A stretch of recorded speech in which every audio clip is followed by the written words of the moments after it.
la doctora María Sherwansi, profesora titular B de la Facultad de Ciencias Políticas y Sociales.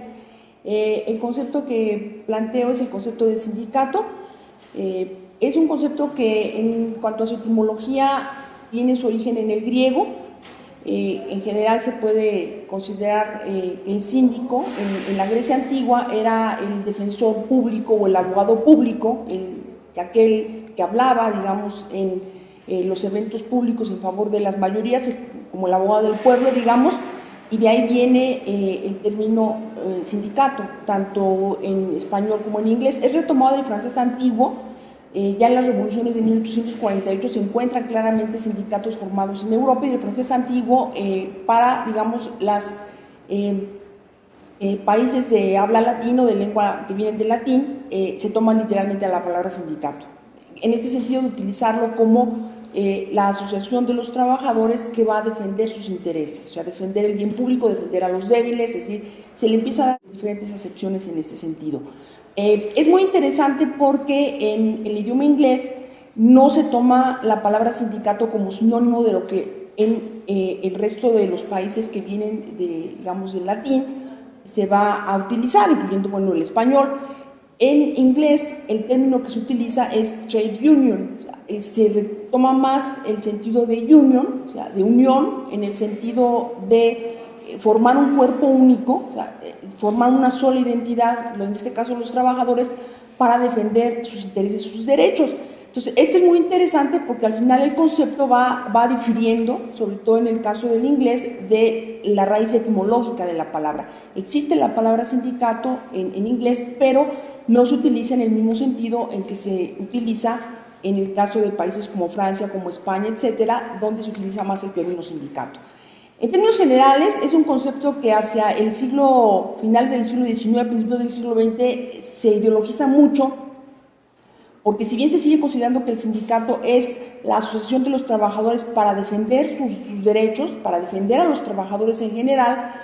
comienza a haber un uso muy ideológico del concepto. Y el concepto va perdiendo profundidad y va perdiendo sentido porque se le comienza, digamos, a identificar con otras formas de organización política que se construyeron precisamente en los distintos países por esas fechas. Es decir, el caso sobre todo, por ejemplo, del marxismo, en pensadores y autores como Lenin, ¿sí?, donde se ve ya el sindicato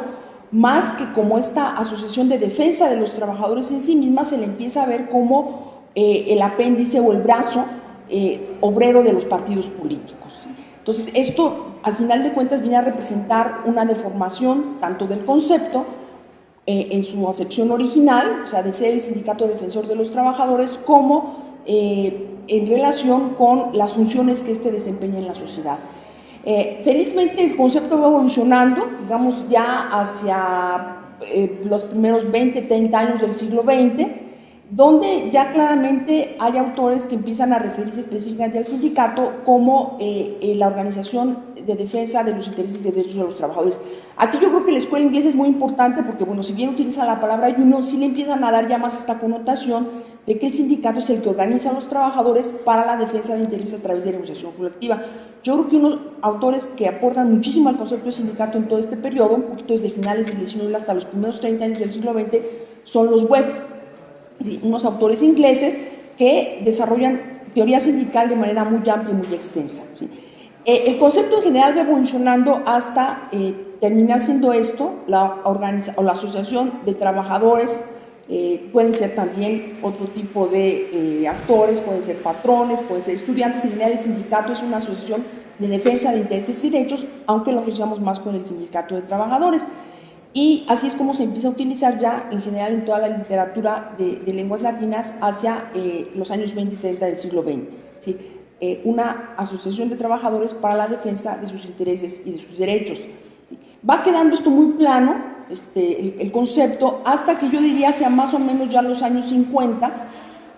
También tenemos en cuenta las principales escuelas de estudio de los sistemas laborales, la escuela inglesa, o sea, la escuela italiana, la escuela de Wisconsin en Estados Unidos, que es muy importante, comienzan a ubicar ya al sindicato específicamente como aquella asociación que defiende los derechos y intereses de los trabajadores, pero básicamente a partir de dos elementos: la organización de los trabajadores y la negociación colectiva. Yo creo que esto conceptualmente es un gran avance porque nos va otorgando categorías mucho más específicas para el análisis, digamos, científico de los sindicatos a partir ya de elementos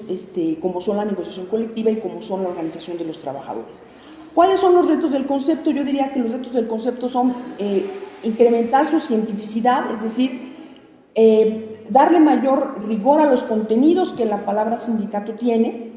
en el sentido de qué es lo que defiende o qué es lo que representa o permite representar a los derechos e intereses de los trabajadores. Yo insisto en que las dos categorías básicas son la organización de los mismos trabajadores y la negociación colectiva, y que estos deben de ser, digamos, los elementos a partir de los cuales se derive